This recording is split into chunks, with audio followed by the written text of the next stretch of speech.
दिन भर की थकान परिवार के साथ 2 बोल में खत्म हो जाती है। खैर, मेहनत भी तो इन्हीं के लिए करते हैं, पर कुछ लोग ऐसे भी होते हैं जो बिना किसी रिश्ते के दूसरों के लिए मेहनत करते हैं। इतिहास गवाह है कि ये देश भी ऐसे लोगों की लगन से ही बना है जिन्होंने पराये को अपना मान लिया। अजमेर के पिंटू साहू जी ने बहुत कम उम्र में अपने माता पिता को खो दिया, पर इस सदमे को खुद पर हावी नहीं होने दिया, बल्कि अपनी और दूसरों की जिंदगी बेहतर करना उन्होंने अपना मकसद बना लिया। किसी को अपने दुखों के लिए कभी ना कोसने वाले पिंटू जी अपनी सफलता का सारा श्रेय अपनी वाइफ को देते हैं, जिनके साथ पक्के किए हैं कई सपने। एक जिसमें पीएनबी हाउसिंग ने भी गर्व से योगदान किया है, वो है उनका खुद का घर। नमस्ते, मैं हूं मनोज पाहवा और आपका स्वागत है पीएनबी हाउसिंग की नई पेशकश घर की बात होम स्टोरीज में, जहां हम सुनेंगे इंडिया के अपनों के सपनों की कहानी उन्हीं की जुबानी। मेरा नाम पिंटू साहू, मेरा गांव नरेना है, जयपुर जिले में पड़ता है। बचपन में वहीं पढ़ाई करी थी। परिवार में मेरी मॉम की डेथ हो गई थी, मैं जब 6 साल की उम्र में था। 5 साल बाद में पापा की डेथ हो गई।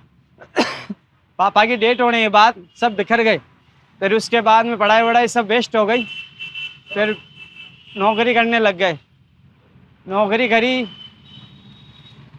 जयपुर शहर में चांदपुर।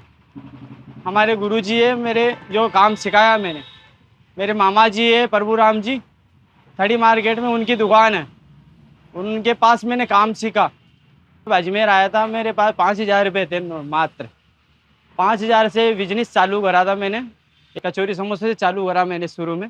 कचौरी समोसे चालू करते करते इतना क्रेज हो गया कि उस दुकान की सेल 10 आदमी काम करने लग गए थे।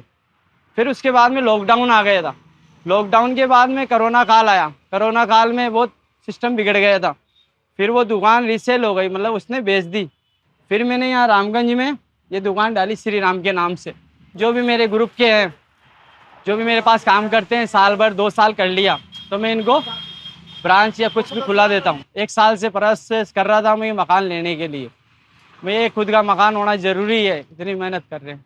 बहुत विचार भी करा, बहुत मकान भी देखे, बहुत बैंकों के पास भी गया। फिर मेरे को सबसे बेटर बैंक पीएनबी हाउसिंग लगा। तो पीएनबी हाउसिंग की सर्विस और मेंटेनेंस बहुत बढ़िया लगी मेरे को। जैसे जैसे मेरे को मतलब एक परेशानी भी नहीं आई कुछ भी। हाँ, मैं कुछ वही सब चीज़ें ला के मेरे को बता दिए थे। हाँ भाई पिंटू भैया ये होगा, इतने का आपका प्रोसेस है, इतने का आपका मकान है, इतने का आपका लोन हो जाएगा। मैंने कहा ठीक है। और रिटर्न फाइल थी, जो भी डॉक्यूमेंट्स थे मैंने उनको दे दिया था। और एक बार भी मेरे को ऐसा नहीं लगा हाँ भाई इस बैंक से मेरे को परेशानी आई हो। हर चीज़ का सॉल्यूशन, हर चीज़ का हल दिया इन्होंने। भलाई में पड़ा हुआ कम था, उन्होंने पूरी डिटेल तरीके से समझाई, रिलैक्स होकर समझाई, मेरी मिसेज को भी समझाया। मैं ओनली मेरे बीवी बच्चों के लिए जीता हूँ। मेरी खुशी उनकी खुशी है, क्योंकि मैं मेरे लिए नहीं जीता। मैं ये व्यापार कर रहा हूँ, मैं 2 रोटी कहीं भी खा सकता था। मेरी बीवी की इच्छा थी कि मेरा एक खुद का मकान हो, क्योंकि उसने बहुत प्रयास करा। तो मैंने उसको बोल रखा था मैं आज नहीं तो कल एक दिन मकान लेंगे अपन, और उसकी मनपसंद का मकान मिला है उसको। इस स्टोरी की हैप्पी एंडिंग पीएनबी हाउसिंग के लिए भी हमेशा यादगार रहेगी। आप भी ऐसी खुशियां पाएं, यही हमारी कामना है।